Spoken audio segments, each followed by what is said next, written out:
সম্মানিত হাজিরিন, যেই সমাজে সুদ যত বেশি থাকবে ওই সমাজের অভাব জীবনেও কাটবে না। আল্লাহর কসম, হাদিস, পরিষ্কার হাদিস।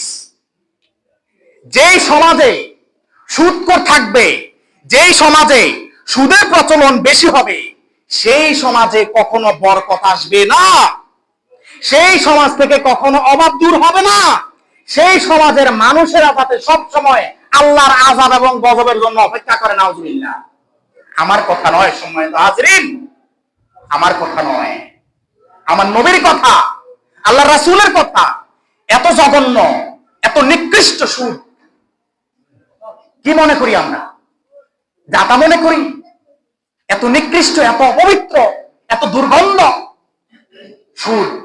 খবরদার, সুদ যারা ভক্ষণ করে এদের কোনো ইবাদত কবুল হবে না।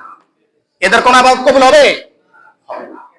আমি হাদিসের রিওয়ায়াত বলছি, হাদিসের বর্ণনা বলছি, বানিয়ে কোনো কথা বলছি না। যারা সুদ খাচ্ছে এদের কোনো ইবাদত কবুল হবে না।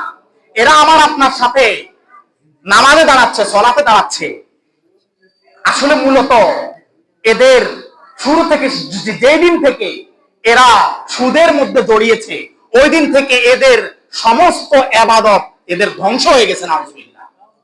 যতদিন পর্যন্ত এই সুদের সাথে তার সম্পর্ক থাকবে ততদিন পর্যন্ত তার কোনো ইবাদত কবুল হবে না। আল্লাহর কসম, আল্লাহর কসম, আল্লাহর কসম, কোন ইবাদত কবুল হবে না।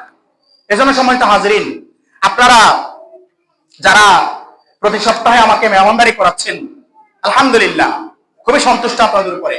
কিন্তু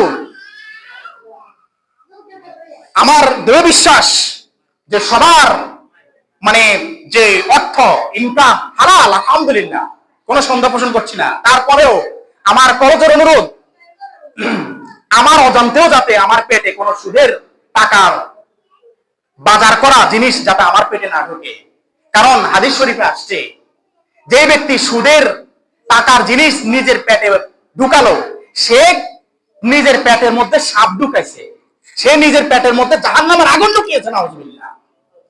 আমি তো আমার জ্ঞান থাকতে, আমার সেন্স থাকতে আমার পেটের মধ্যে তো আমি জাহান্নামের আগুন ঢুকাইতে পারি না।